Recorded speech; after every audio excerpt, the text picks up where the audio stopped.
Whatever you believe must show up in your physical world. So whatever I believe to be true, that's what's going to happen. If I believe in that, and if I'm always saying that, then it must show up. Okay, you're going to miss out on opportunities. You're going to miss out on situations, circumstances. But if I tell myself, I believe that I'm a winner. I believe that deals come to me easily and effortlessly. I believe that, good things always work out for me. Then that must show up. Quick favor before we jump in. It always surprised me that a large percentage of people who listen to the show regularly haven't yet subscribed. If you're a commercial real estate operator, investor, or builder who values conversations like this around deals, capital, and technology, please take 2 seconds and hit subscribe.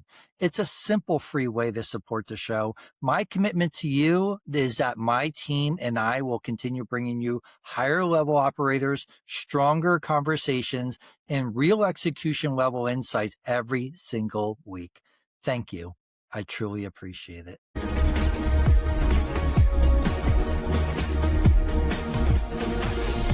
Welcome back to the AI Edge podcast. I'm your host, Luis Fernandez. This show is for builders, investors, and operators, the people creating opportunities, solving problems, and building real businesses in the real world. Today's guest is Mark Perry, a real estate investor and entrepreneur with more than a decade of experience in the industry.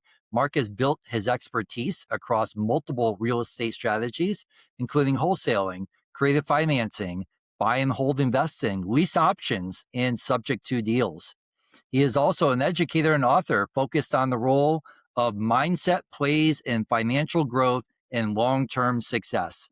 Today, we're going to talk about finding opportunities in real estate, creative deal structures, and how mindset drives execution and results. Mark, welcome to the show. Thank you for having me. I appreciate it. Awesome. Mark, every real estate investor has a starting point. Tell us how you first got into real estate and what pulled you into the business. I got involved in real estate in 2013. I think it was more of when I first had my first child was there, my first daughter in 2013. I wanted to just know a little bit more about real estate. I was always fascinated about it, and I wanted to see how can I get involved in this business, where I can use someone else's money or to no money down. So that's when I got a mentor, and she started showing me how to wholesale houses in St. Louis, Missouri, which is one of the markets we still work right now. But that's how I kind of got involved into it. And then as I progressed and went on, I started getting involved into other things like, lots and multifamily and so forth. So I got started back in 2013, and it was great that I got started at that time for sure. Tell us about your first deal. What was that like? It was scary. I actually went to the homeowner because I was calling them, then I'll meet up with them. Went to the homeowner. I was able to get this deal under contract. My first deal for around 30,000. I ended up selling it for around 40,000. But it was very scary. I was nervous. I didn't know, okay, I'm gonna take the contract to the title company, start escrow. So it was a nervous thing, but I was able to get it done to completion. I had a mentor, so she was able to help me and kind of ease that pain off me a little bit. But my first deal was crazy, but I remember till this day it was in St. Louis, and I was able to tackle that deal, put under contract for 30 grand, and able to resell to another investor for 40,000. So I made a quick 10 grand on my first deal, and that was exciting for me because that even motivated me to do more. So I was able to do more, and we took it from there. Excellent. What mistakes did you make early on that taught you the most? The biggest mistakes that I learned early on that taught me the most was mindset. I think I would have been well off further if I would have just had the right attitude towards this, how I view it, how I look at it, how I perceive it. So that was the biggest mistake, having the right mindset, knowing that you can do it, trusting the process. Because my mind was all over. I was thinking a lot of negative with it as I was doing the work. So that kind of set me back because the negativity was affecting, me getting deals done. So I think that was the biggest one is just mindset, shifting that mindset to understanding that you are abundant, you are prosperous, and there's plenty of deals to go around. And once I developed that mindset, then I started closing multiple deals. What moment made you realize this could become a real business? I think the moment that I realized that was when I started understanding how to do creative financing. When I started understanding how to do creative financing, like, wow, like I actually can build a portfolio of, buying property sub to, taking over existing loans, or doing like a soundless lease options where I can have control of the property. And I started that in a smaller town because, as I mentioned, I'm from Missouri, but I'm from Columbia, Boonville, Missouri, which are two smaller towns. They're not the cities. So they're small towns, but that's where I started a lot of my creative financing to where I was able to buy property sub to the existing loan.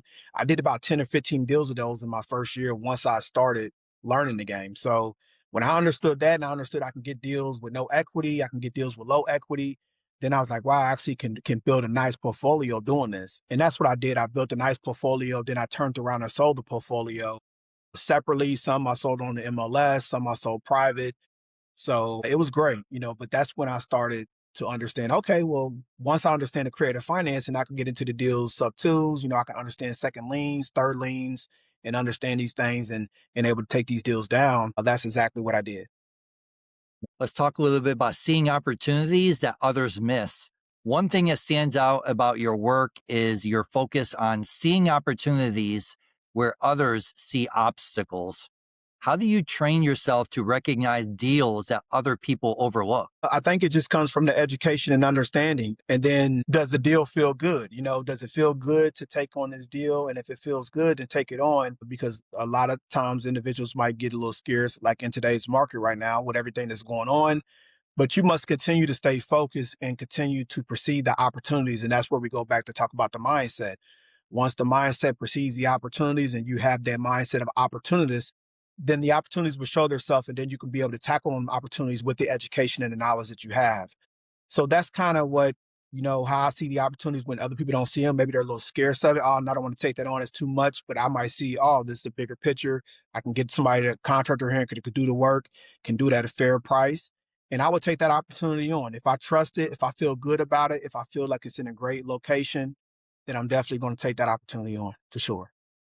Mark, what signals tell you that a property might be an opportunity? Just if I see an ARV on it, if the ARV is say 150 and it needs about 30 grand in work and I'm able to pick it up for around 70,000, then that's a good opportunity for me to where I can either wholesale it or hold on to it, do a little hotel to it, turn around and resell it on the MLS.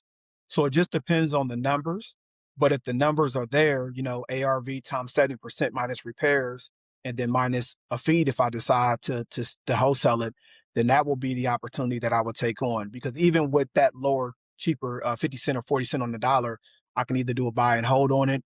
I can do a hotel on it where I can put a little bit of work into it, put it on the MLS, sell it for a higher profit. So those little things right there, as long as I got the deal cheap enough, because you buy right when you buy it. So I got to make sure that the opportunity is there in order for me to take that deal on. How important is networking and relationships in finding those deals? I think that's very important. I just went to an event recently here in Orlando. They do a lot of land development. So they might want me to help them find some land opportunities here in the Orlando area and surrounding areas. But I think the networking and building relationships with other people is great. It's important to have these individuals on your side, especially you don't know everything. So I always can take advice from individuals or they can pinpoint me to the right direction. But I think that's important. Then, and I like dealing with people that's like-minded, like me. They're open, they think outside the box, and that's kind of what we are. As entrepreneurs, we think outside the box. We're open-minded. We like to seek opportunities. So I think going to these networking events and dealing with other individuals is great because you can find individuals that think the same way you do, and most of them do. And you can build that long-term relationship with them for sure. How are you able to find your acquisitions or the deals that you're finding? Usually right now in our business, 80% of our deals are coming from other sources, other wholesalers, brokers, agents. We have connections with a lot of great agents.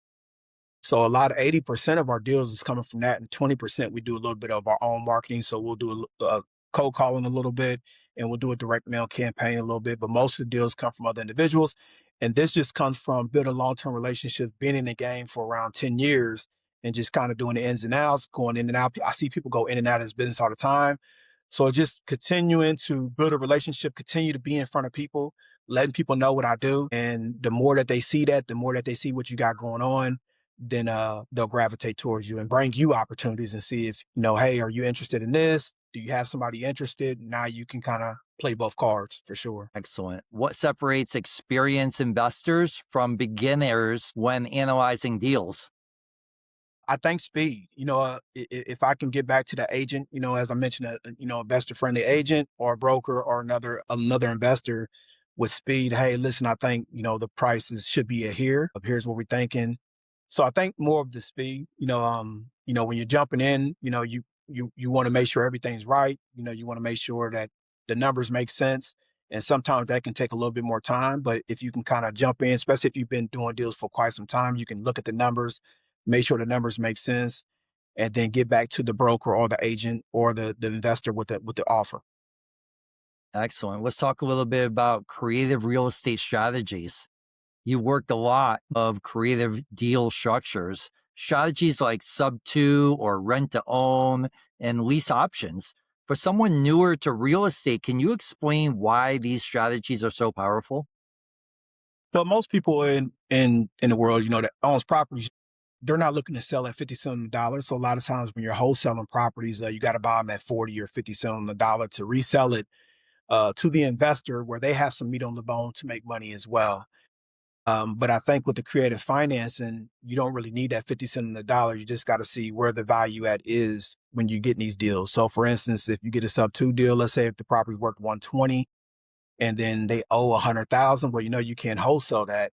But what you could do is you could take over the existing loan and you can take the payments over and maybe turn around, put a tenant in there, or you can put a little bit of money into it and put on the MLS. I always try to gravitate around 20% or higher on the equity to where if I don't put a tenant in there, maybe I'll put carpet and paint in there, make it look nice and neat, and then put it back on the MLS and sell it that way. Or I might put a tenant in there and then get the cash flow. Depends on what the mortgage amount is compared to the rents in the area. Because the most sensitive part about the tenants is they just want to know, what am I getting charged in rents for them to make sense. But yeah, I think that's important, and you don't need it to buy it at a real deep discount. You can do it this way and still be able to sell. And you still can wholesale the sub two deal. You just got to put it under contract and then assign that deal over to your next buyer. So you can do those. I did a bunch of those where I wholesale the sub two deals. So yeah, you can make it work. You just got to make sure that the value is there for the next investor. That's the key. Because if you're going to sell it, you got to make sure that next value to that next individual is there before they can do what they need to do. So it's a win win. A win-win situation for sure. Absolutely. When does creative financing make the most sense? It makes the most sense when there's not a lot of equity, in my opinion. I think it makes a lot more sense when you can do it that way. When there's not a lot of equity, as I mentioned, they owe 120,000. I mean, I'm sorry, the ARV is 120,000, but they owe 100,000. Well, there's only 20% in equity. Well, it really doesn't make sense to put under contract and then assign a contract because you're not going to get a buyer for that. But if you can put under contract and take over the payments, depends on what their interest rate is, depends on their mortgage amount, and then what you can rent it out for the spread in between. So I think that makes more sense as a rental, and you can build your rental portfolio doing this. You can build multiple houses doing this, taking over existing loans as long as you have a little bit of cash available because you have to make the payments to keep their credit going. So you don't want to mess their payments up. So you got to make sure there's a little bit of cash that you have or somebody that has a little bit of cash that you can partner with that can take over the existing loans and you can put them tenants in there. And I always try to go for houses to where they don't need a lot of work. You just need carpet and painting. It's mortgageable. So somebody can get a mortgage on it right away. Those are kind of what I'm looking for. I'm not really looking for too much to just stress properties like that. Now I have wholesaled those deals to where I could take over the payments, but it requires credit from, the next individual that's going to buy it, since it needs a little bit more work. So yeah, I mean, I think it makes more sense to buy when there's not a lot of work, maybe carpet and paint, maybe 5 to 10 grand in it, and you can put it on the MLS if you need to immediately to sell it if you have to. How can investors structure a deal when capital is limited? If the capital is limited to the investor and if they need to structure the deal, I would just say do your best to try to find properties where you can do something creative, seller financing. That's another one. Instead of there being a mortgage on there, the seller finance, you might owe the property free and clear, and you can put your own terms together where it's in your favor, where you might not have a whole lot of money to put down. And then you can maybe resell it or get cash flow from it by putting another tenant in there.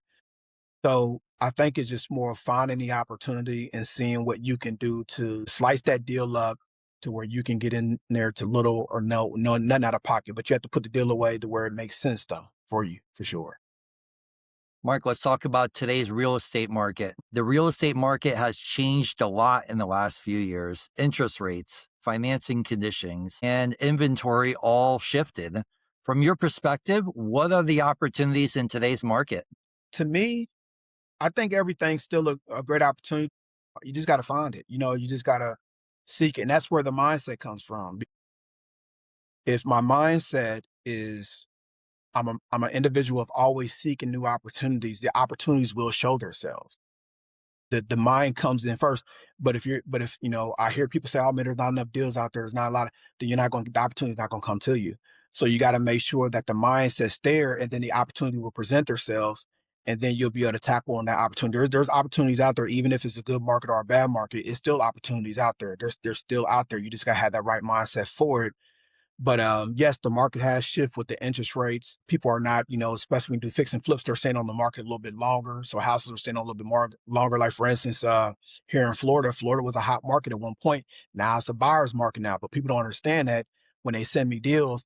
Well, Mark, this is a great deal. Yeah, but Florida's not that way no more. Now it's a buyer's market now. Now the buyers have options of what they want to buy. So you have to get the deals. If you're going to wholesale, you have to get the deals at a discount in today's market because there's not a lot of inventory, number one. Interest rates are high. And then a lot of people that got low interest rates, they're keeping their property because if they go refi or if they resell, then they got to go into the newer interest rate. So people that's in them threes and two and a halves, there's still a lot of those out there, but they're staying put right now in their properties. And then the properties that's on the MLS, there's still not a lot of properties on the MLS. So now what do you do? So it's like, okay, well, when opportunity presents up, I have to get it, buyers got to get them cheap now because now they have options. So it's not a seller's market anymore. It's a buyer's market now. And there's some areas to where, in some cities to where there's still, you still can sell these houses pretty fast. But in a lot of cases, like, the Midwest, Southeast states, Florida, Georgia, I've been seeing from my experience when I talk to people that, yeah, it's a buyer's market right now. A lot of the deals are tight. It's a lot of that going on, but there is opportunities out there. You just gotta continue to push and keep finding, and you'll get it for sure. What should investors be paying attention to right now? I would just say they should just be paying attention to, kind of where they're going to invest in, what markets. If you're wholesaling, I would advise, make sure you check out the market before you start wholesaling because now they're passing a lot of regulations now in wholesaling. So there's a lot of laws that's being passed in different states. Like for instance, South Carolina, you can't wholesale there no more. So you can't wholesale in South Carolina no more. Pennsylvania, they got some regulations. Ohio, you got to disclose. I just closed. Well, we was about to close two deals, but before I even closed the deals, the title company reached out and said, "Hey, listen, we need two disclosure agreements that you are wholesaling these to the to the buyer." And I said, "That's no problem. It's already in our agreement." But she said, "No, we need it to be separate." So they're passing laws, and you got to make sure that you're on top of your laws. Oklahoma City has a law as well. You got to be careful there with the marketing. So when it comes to wholesaling, you want to make sure that look up these laws. Illinois, you got to have a license. You got to be licensed agent in Illinois. So you want to make sure whatever city or market, because we do it virtually. So we want to make sure any city or market that you're going to go into, you got to make sure you have the right documents and the right stuff to be able to get to the seller or the buyer to be able to wholesale that property because they are passing regulations and there's probably going to be regulations in all 50 states eventually on wholesaling. So yeah, wholesaling is kind of wishy-washy right now. What mistakes are investors making in today's environment? If it's most investors from wholesaling, they're just not, understanding the laws that's being had now. Because I talked to a bunch of people and I'm like, hey, did you get that sign from the seller? Oh, I didn't even know about that. And then I have to explain that to them. But I think just kind of being aware of what's going on, and then acting accordingly, whatever market you're working in. If it's buy and hold, just make sure that you're in landlord friendly states. You're not so much in tenant friendly states. So when you're looking for deals, if you're looking for long-term buy and hold investments. So I will make sure I'll be in the right areas and the right cities for that. But yeah, I just think that that's more of just understanding that, understanding the market and understanding, kind of what am I looking to do when I jump into this market, whatever market I'm gonna be working, what is my goals, what is my strategy, and then just focus on it and then understand the game and then you'll be fine. Why are off market deals so valuable, Mark? The reason why they're so valuable is because most people don't see them, I guess. I always, I got trained into that being a real estate entrepreneur is, hey, off market deals. Now I have did multiple deals where they was listed on the MLS, but I got that deal significantly lower than what the asking price was on the MLS. And that's kind of a mistake a lot of guys make. They want to sell deals on the MLS, which is fine, but you got to make sure you get it significantly lower than the asking price. And I mean, if they're at listing it for 200,000, you better make sure you get it for 120,000 or 115,000 or 110. You got to get a real lower.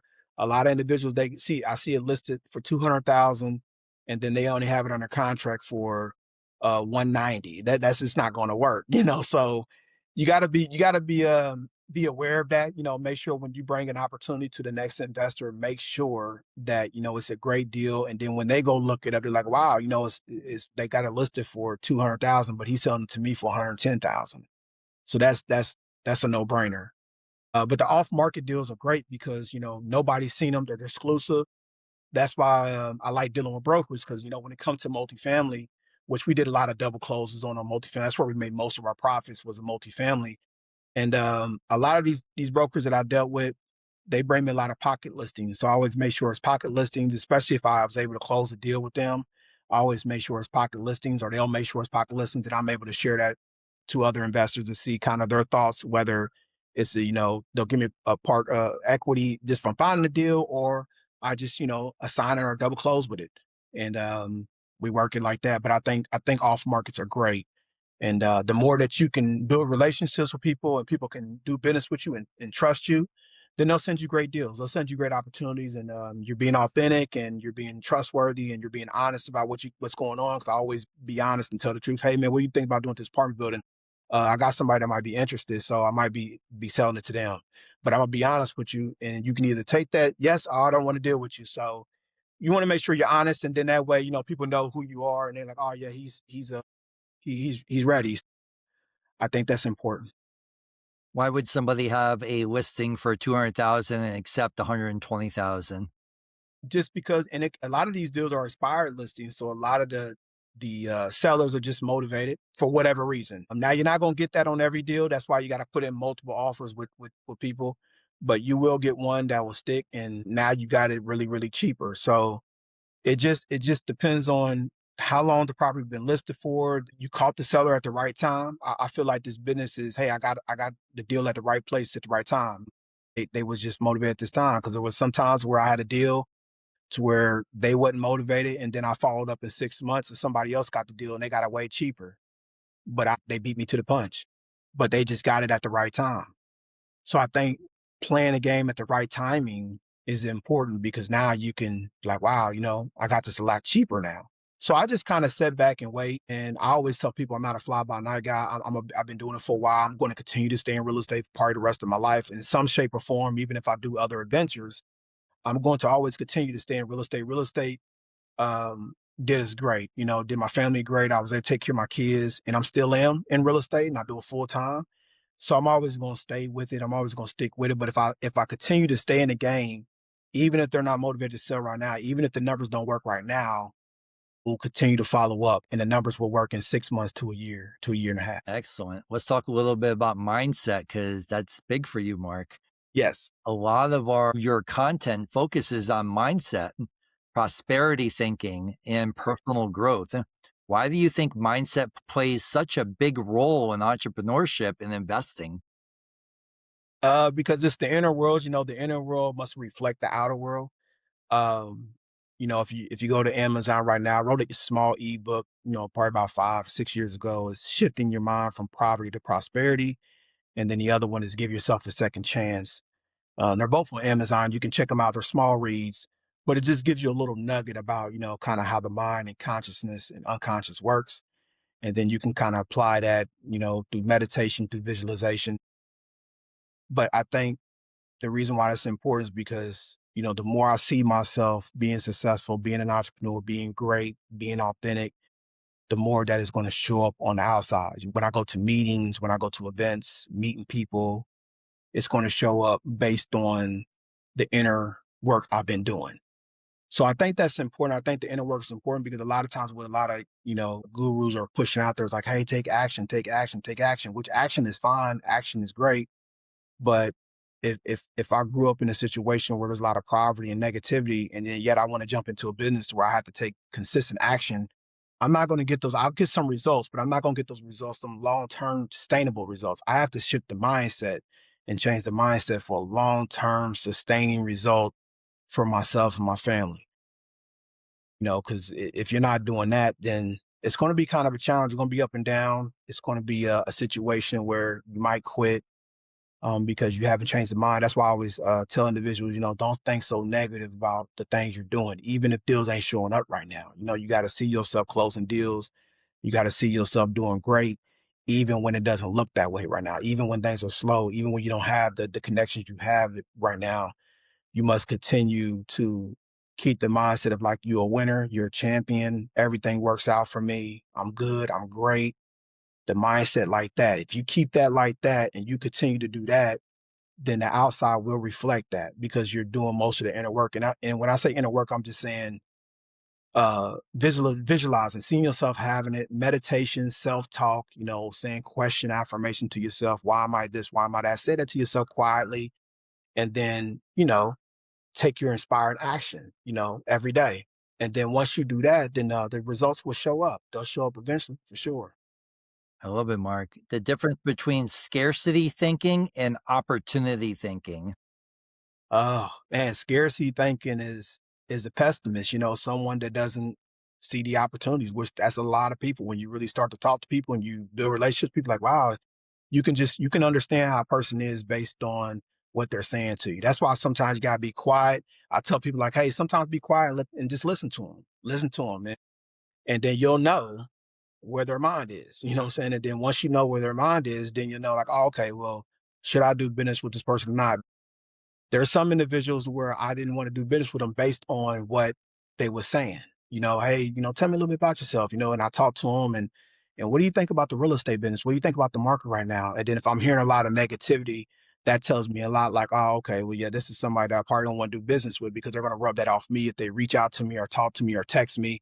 So you just got to be mindful of that. But a lot of people don't do that because they're not aware of that. They thinking, oh, well, he's just somebody that I can do business with, but it reflects off you. So you have to be very careful. That's why I'm a lonely ranger in this business. I got a lot of associates. I got a lot of people I deal with, but yeah, it's just me, myself, man. And I just kind of, focus more on that. And then I do what I do to take my actions and my inspired action to get the results that I'm looking for. How do your beliefs affect your business decisions? The beliefs affected because whatever you believe must show up in your physical world. So whatever I believe to be true, that's what's going to happen. So it's kind of like it's going to rub everything out. So if I believe like, oh, there's not a lot of deals, it's kind of tough to get deals. If I believe in that, and if I'm always saying that, then it must show up. Okay, you're going to miss out on opportunities. You're going to miss out on situations, circumstances.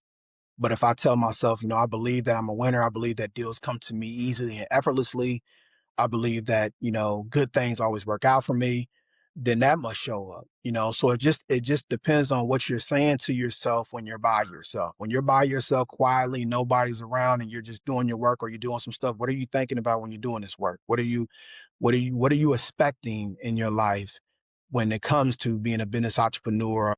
What are you expecting? Are you expecting great results? Are you expecting good things to happen? Are you expecting to see good success? And then are you saying gratitude? Gratitude is important. Gratitude is one of the most powerful things you can do is gratitude. Be grateful for all the things you currently have and then grateful for the things that are to come. But the more that you speak that out loud, the more that you say that out loud, the more that somehow, some way, man, it just shows up, So I do it every morning and every night with my kids. They made a habit to do that, but we say gratitude every night before we go to bed for about 10 minutes, and we say it every morning as soon as we wake up, and that's been really helpful for all of us.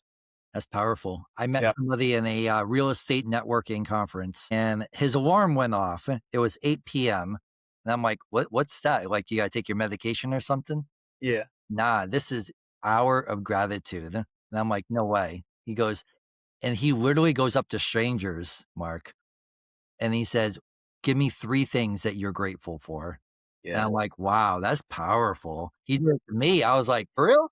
And I'm like, wow, I'm grateful all the time. I do gratitude myself. You ain't throwing me off, right? So I told him exactly what I was grateful for, and even the little things, right? Just being yeah, able to have my health and being able to have my all my limbs, right? I mean, some things that we take granted for. But that was powerful. I set an alarm on my phone 7 days a week, 8 p.m. It goes off every single day. And if my wife or I are out somewhere, we're with friends, I ask them straight up. And they're like, are you serious? And I'm like, yeah, yeah, what are you grateful for? Tell me yeah, some things that you're grateful for. And it's powerful. It really yeah. is. That's why when we had conversations, that's why you're successful the way you are, because I can kind of tell, because those little things will bring the best out of you, Powerful. and then you're more relaxed and the more calmer you are. Like that's why meditation is important, because the more calmer you are, the more things show up. See, when you're on fire, when you're moving around, like they, that's not, you want to be calm. You want to be calm and knowing and expecting that good things always work out. When you have that mindset like that and you're calm and you know it's going to show up regardless. It's like oil Regardless and of water. whoever comes out. It's like oil and water. You can't be angry and depressed and grateful at the same time. Can't So do it. you can't do it. So tell me about your habits, Mark. Habits that help investors stay consistent during difficult periods. I would say the habits like, we mentioned the gratitude, journaling helps as well. Going to the gym every day. I go to the gym every day, 6 days out the week. Uh, and just staying consistent with that. Your eating habits. I usually fast a lot. So like right now, I've been to the gym. I did all my stuff today, but I haven't ate anything yet. I haven't ate nothing. So I usually do my fasting. I only eat one meal a day. Uh, So, and I'm more of a frutivore. So I eat more fruits than anything. So I eat fruits and I only eat one meal a day. I don't eat meat. I don't eat pork. I don't drink. I don't smoke, so I just stay focused, man. And then that's what kind of keeps me focused. On point. Uh, yeah, yeah, yeah. So it keeps me going. I've been doing it for quite some time. So I'm kind of used to it. But yeah, I would just say my daily habits will be as soon as I wake up, I show my gratitude. I put my question affirmations. I have my question affirmations there on my phone. I say it real quick. I say my gratitude, my children. We get up, we do the mirror principle too. So we'll put our hand on our heart in a mirror and we'll tell ourselves we love us, I trust you, I love you. So we'll say that a few times. And then we'll go about our day. I'll go to the gym. We all go to the gym and I won't eat anything, man. I won't eat anything for like until like 6 o'clock. I had fruit. I had some fruit during the times. 12, 1, 2, 3. But my meal is around 6 o'clock, and that's it. So one meal a day, fasting for the most part. Sometimes once a month. Once a month, what I've been doing for the last 6 months is I'll go like 3 days with water fasting. So I'll Once water fast for once? 3. Yeah. Wow. Yeah, I'll water fast for 3 days and then I'll go back to, what I'm doing. So yeah, I'll do that like once a month, 3 times a day. So I'll do it Friday, Saturday, and Sunday, and then I won't eat nothing until Monday. Yep. And then I stay in the sun a lot too. So I'll be in the sun a lot and then I show gratitude in the sun. So when I'm in the sun, I'll have like some 432 hertz on my headphones on, and then I'll just do my meditation for about 30 minutes in the sun, say questions to myself. So those little things right there, just little stuff like that, man, just kind of helps it out for sure. Wow. I Yeah. thought I was good. I do the 3-day water fast like twice a year. I don't do it once a month. I got to step up my game. Yeah, I just started it too, man. I mean, I've been doing it for like 4 to 5 months. So I just started it because I always did intermittent fasting. So I always did stuff, where I'll stop eating. So if I eat at 6, I'll be done at 7. So I won't eat them from 7 all the way until till like 5 or 6 the next day. So I'll do a lot of that. So I don't eat no breakfast. I haven't had breakfast in years. Yeah, I don't eat no breakfast. I don't eat no bacon, no pork, no, yeah, I don't eat none of that. Yeah. But let's talk a little bit about systems. Every operator eventually hits a point where the business grows faster than the systems. When deals or clients start stacking up, what's the first thing that tends to break operationally for you? When the deals and the clients start stacking up, I think it's just more of not having enough team members. Maybe you have to get on some more team members to bring on the tasks that you're not familiar with. Recently, we're starting to now we're about to start to be more of a when we get our certificate, be a private money broker. So we're gonna be lending some money for some of these investors. So we're bringing that into the business as well. So I'm definitely gonna need a VA just to kind of do a little bit more marketing for that because I do a lot of content myself just on my TikTok and everything. My TikTok's more of the working out, but just bringing more team members on that could do some of the small work that you don't need to do. And that can either be VAs or it can be the AI generation. So you just have to bring more people on, man, and make sure that, everything's getting done efficiently. And then you can do the things you need to do. That's important. Amazing. So a little bit of the marketing, what would a VA do for you? They'll do like the cold calling, a little bit of marketing. They'll do stuff, cold calling, the marketing. They'll answer the phones, with the sellers. So they'll do more on the acquisition side. So they'll call the sellers and they'll reach out to the sellers and follow up with sellers. And then I'm about to get this other VA back on board just for the marketing where she can just put, post and content, liking other people's posts, commenting on other people's things where on my LinkedIn or Facebook, or I'm about to start a separate thing with TikTok about real estate. So yeah, so just stuff like that to where she can kind of help out and I can kind of do the things that's important for sure. Nice, Mark. Let's talk a little bit about AI. This show is called the AI Edge Podcast. We always explore where technology fits into the business today. In your real estate operations, where do you see AI, automation, or systems helping investors the most? It's actually helping people with systemize it from not so much the cold calling. People was on that, but I think they passed a law to where you can't have a robot calling people. So it'll just be more of them scratching and surfing for off market deals, putting content up. I think that's important. They can do a lot of great things, and I'm all for AI because it's definitely here. It's here to stay, and it's definitely going to make your business thrive. Especially if you put the right pieces around it for sure. But it definitely can help out investors just from the content possession, and then also creating posts to where other investors can share it, or putting up your content to where people can reach out to you. So it just being everything being automated, and then it could be quicker. So then you don't have to worry about hiring so many VAs doing it, and it can definitely work out for you for sure. How about as far as lead generation, finding leads for you?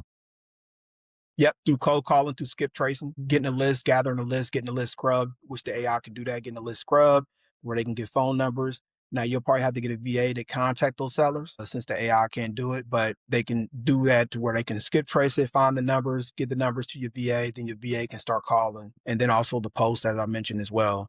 So they can put up great content. Like for instance, a lot of my posts that I put up, AI helps me put together the paragraphs or the hashtags or anything that I need to put in there to where it's going to make it more efficient. Because with some of my YouTube videos, I'll put up some of the old YouTube videos from the past, and then I'll put AI in with it to where it can give me some type of something where somebody can read and then they can watch the video. Whether that's a video about real estate, it's about private money brokering, or is it's about a mindset, shifting the mindset. So those three things, putting it on social media, putting it on LinkedIn, helped out a lot, and it's still helping right now because I'm getting a lot of individuals that's, hey, Mark, I want to reach out to you because I see you doing great things. So Nice. all that snowballing effecting, but I'm staying consistent with it, even, doing it, posting, Monday, Wednesday, and Friday, Nice. this Saturday. So just continues to do it, continue to be in front of people's face and let them know what I'm doing, let them know what I got going on, let them see like, oh man, this guy seems like somebody I can work with. So just kind of letting them know like, hey, this is what we do. So it's been working for sure. Have you seen AI analyzing deals faster? I haven't seen that yet, but I have heard someone say that it does help out analyzing the deals quicker. And if it does that, then I'm definitely gonna be a part of that for sure. Because I would love to have some of the deals analyzed a little faster, even on my behalf. Even though I can put it on a piece of paper and do it real quick, even with apartment building, if I need to get a quick number out there, uh, let's say if they send me a rent roll and the numbers are 200,000 in net operating income, and then I need to buy it at a 10% cap rate, then hey, here's the number I need to be at, $2 million on this building, and it has to have upside to it as well. You increase the rents, increase the value of it to where I can refi and, pull cash out. So me can do that real quick just to get a number to see where they're at. But yeah, if AI can do something real quick like that, that'd be helpful for sure. Amazing. Mark, let's do a little lightning round, a little quick hit. Okay. You ready? All right. Best deal you ever did. The best deal I ever did, I made the most profit was an office building that was in Little Rock, Arkansas. I made $500,000 on that one deal in profits. And it was funny with that deal because the seller wanted to, he wanted to do something creative. So the guy that bought it, he was still able to get in with no money down because the seller was able to carry a note back, and then he was able to carry some other stuff back as well. And this guy was able to get in that deal with no money down, but I was able to make $500,000 in profit off that deal, and I did a double close on that. So after I actually would have made more, but I had to pay this other agent that sent this guy. I paid him 50,000, and then I had to pay transactional funding. I think it was around a 1.5%. So I think the deal was 3 million, and then I was able to pick it up for like 2.4 million. That's what we sold it for, 3 million. I was able to pick it up for 2.4 million, and I was able to pay transactional funding, and I was able to pay this guy 50,000. I think I walked away with like 520 some thousand and some change off one transaction deal, and that was probably in 2020. Let's go. That was the most I ever made off one deal. Most misunderstood concept in real estate investing. That you can't get into this money, that you can't get into real estate with little or to no money. Now, I always tell individuals, yes, every real estate requires money, but it has to be your money. You just got to be able to put the numbers together, the pieces together where it makes sense for the seller and then also the buyer as well. But I think the misconcept is, where, man, it's hard, or you can't really make money doing real estate, and you really can. You just gotta get educated, number one, and then you just gotta go out there and take your inspiring action, trust the process, and it'll all work out. So I think the misconception, what most people got is like, oh man, how you getting in this deal? How you make money with no money? Like, well, I did over 1,000 deals in the residential side, and I never really used none of my money. Now I used my money when I made that 500 and some $1,000. I used a lot of that money to do my own flips. I paid it, in the smaller town where I'm from.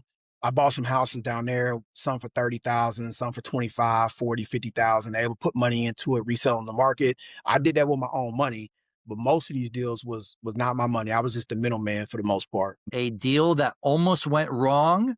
And what did it teach you? And I got a lot of deals that went wrong. I mean, I think the biggest thing that I got taught, the biggest lessons that I learned was when I did fix and flips, meaning that when I did fix and flips out of state and I was living in another state, that was like the most challenging part I had to go through when it comes to real estate. Cause I was living in St. Louis, Missouri, and I was doing a lot of fix and flips up there in like Newcastle, PA, and Pittsburgh, PA. So Pittsburgh, PA, and Newcastle's probably about 45 to an hour away from Pittsburgh. But it's like right off the border from Pennsylvania and Ohio, which is Youngtown's right by Newcastle. But I did a lot of deals up there on the fix and flips, and I did some down there in Pittsburgh. And it was challenging because I was raising money for them. I was closing on them. I was telling individuals, hey, when I get these deals, I'm going to be doing all the overseeing for you. So that was how I was able to make money, because I was able to, make a little bit of money on the front end, but also get a little bit of money on the back end once the deal closes. And I was raising capital for these deals. So I was bringing individual retirements and all that stuff in. And there was a lot of mistakes with that. There was a lot of contractors that, played, when they said they put 20 grand in, and I had somebody go check it out, that they did all the work wrong. So I had to figure out a way to get the $20,000 back to hire a new contractor to get up in there. And then I bought bad deals too, to where deals, had foundation issues, and we bought it wrong, because they had the foundation issues. So there was some deals where I had to set on for quite some time. And so going through all that, and I think I had at one point, I think we had like 7 to 10 properties going, and I didn't have enough contractors. A lot of the contractors was playing me on two of the properties, and two of the properties wasn't getting done right. And I got referred from this one guy to where he said this one contractor can do a good job, and I found out he couldn't do a good job, and I found out he was playing people. And so there was a lot going on with that. My mentor did a lot of things that wasn't right neither. It was a lot going on with that, man. That was probably about like 8 years ago. It was crazy, but that was probably one of the biggest challenges that I went through being an entrepreneur in real estate, just doing stuff out of state, because all these houses that I was doing, I never seen none of them. I never went inside of them. It was all off pictures, videos, word of mouth. Oh yeah, we can go. So it was just all off that. And I was doing it up there for like almost a year or two, but it was crazy. It was one of those times where like, wow, I got to figure out a way to get up out of this. Yeah, Mark, one habit that helped you succeed as an entrepreneur. I would probably say yeah, the mindset thing. I think when I first started, I was listening to a lot of motivation, but the motivation wasn't really reprogramming my subconscious. So I had to really go deeper. I had to, listen to, people like Neville Goddard and, uh, Joseph Murphy, The Power of the Subconscious Mind, Ernest Holmes. I was listening to a lot of these guys, and then that's what started making me like, oh man, I didn't know we had a unconscious. I didn't know that I can reprogram myself like that. I didn't know that. Like, dang. So you mean tell me all the stuff I was saying and what I was thinking, and all that was affecting my success and what I'm looking to create. And I'm like, oh no. And once I figured that out, I'm like, I got to be careful of everything now. Like you have to be careful what you listen to. You got to be careful what you watch. You got to be careful of what you're saying. You got to be careful a little bit of how you feel every day. All those things play a role because you're manifesting every single day. And the more that you say things, the more that you feel things, the more that you think those things, then the more that stuff's gonna show up, man. It's gonna show up even if you are taking action. Even that's one thing I learned too. I'm like, man, but I'm taking action though. I'm doing this, I'm doing that. Why I ain't getting the results? Because it's what you thinking about. It's how you feeling about this. When somebody calls you, you say, man, there ain't that many deals out there. You thinking that, but you taking action and you're not getting the results. You got to change the inner work first. You got to do that. And that's why I was this one guy that's mentoring a lot of people. He's like, man, Mark, I'm not really getting the success from my students as I want to, like, because a lot of the people ain't changed their subconscious mind. That's the reason why when you have 1,000 students and only maybe 100 of them are taking action or doing good, or 50 of them are doing great, the reason why that is because they have they their subconscious mind has accepted the success and prosperity, whether they're aware of it or not. It accepted that. The most people that don't do it, they just haven't accepted that, and they haven't trained their subconscious mind to create more success and prosperity in their life. They haven't did that. That's the reason why the rates are the way they are. It's not about taking action. It's like, okay, if I come from a situation where it's been crazy, it's been lack, it's been poverty, and then yet, okay, I want to jump into a program and change my life. You say I just got to take action. Nah, you got to work on that inner work first, and then the action will follow. And that's what I learned when I got my mentor about personal development. When I got him, then when he showed me that, that's when things started changing for me. It's like, okay, work on the inner world first, then the outer world will reflect that. And then once I understood that, I'm like, oh, okay, so I just need to focus more on my inner world. Yes, I'm going to take action. Yes, I'm going to do that because that's just part of it. You got to take your action. You got to trust. But if that inner world is not aligned in what your actions, it's going to be an up and down hill for you for sure. For You sure. you ever watched a movie called The Secret? Yes, I have. Yep. Powerful, man. The law of Yeah, it is. attraction. It's all about the law of attraction, right? Yeah, yeah, absolutely. You have the law of attraction, law of assumption. That even deeper than that, man. I mean, once we realize how the mind works, understanding the consciousness and subconscious, and understanding who's saying what and who's when stuff pops up, what is that? Is that my ego?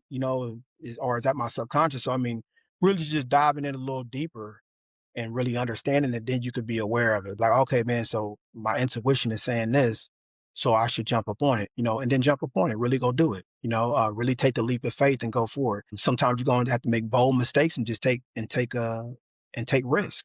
Sometimes it requires that, but it's programming your subconscious mind when you take those risks like that, because it's like, okay, even if you don't win in it, your mind is already saying like, but you're going to win in something though, because you're willing to be relentless and resentless to this. So it's going to definitely change that for sure as you keep doing it. That's why I had to change my environment. So I lived in Missouri for a while and it was snow up there. So I was like, you know what? I'm just going to go and live somewhere that I never lived for. I came down here. I don't know nobody, but I came down here just to change the whole environment, to come out of my subconscious mind, to change everything, to change the new routes, the new roads. Yep. So sometimes you just got to do things like that to have a new experience in life, for sure. That's powerful. Last Yeah. one. One piece of advice for someone trying to start in real estate today. I would say the one piece of advice I would give you is just get yourself educated. Seek a mentor and seek some knowledge about it. I would say the very first thing is really get your mindset going. Knowing that you can do it, see yourself doing it before it's already being done. and then it will show up. The mentor will show up. The connections and relationships will show up. As you see yourself doing it before it's even been done. So my advice would just be, focus on seeing yourself living the life you want to live, doing the things in real estate you want to do, buying the businesses, buying the cash flowing assets. See yourself wiring the money into the bank accounts when you're about to put money down on this apartment building. See those things happening, and then it will happen on the outside. Mark, if anyone listening who wants to connect with you, follow your work, or learn more about your real estate opportunities, where's the best place to find you online? Best place to find me online, you can go to LinkedIn, just type in Mark Perry. I should pop up. And then Facebook as well. Those are the two sites I'm mainly on, is Mark Perry as well. I mean, as you can see, you'll see up on there is, I put a lot of good content on there for individuals to read, to listen. I put videos up. I also put up my real estate deals where I currently got deals at right now for sale. So just little things like that, and you can kind of see, and you can check me out. And then my YouTube channel is Mr. Perry, the REI guy. I haven't did a video in a while, just because I've been focused on doing deals. But the YouTube is coming back real soon. So I got about 600 videos on there where I teach you about lease options, data financing, how to wholesale out of state, virtually wholesale. So I got stuff up on there where you can learn. I got shorts up on there where you can learn some stuff real quick, understanding, title work, what's a lien, what's a second lien, junior lien, stuff like that. So you can definitely learn on that YouTube channel as well. Mr. Perry, the REI guy. Nice. Professor Mark. Thank you. Mark, this has been a great conversation. I appreciate you sharing your insights on real estate investing, creative deal structure, and mindset required to build long term success. For everyone listening, this episode helped you think differently about real estate or entrepreneurship. Share it with another operator or investor who will benefit from hearing this conversation. Mark, thanks again for joining us on the A Edge podcast. Appreciate you. Thank you. Thank you for having me.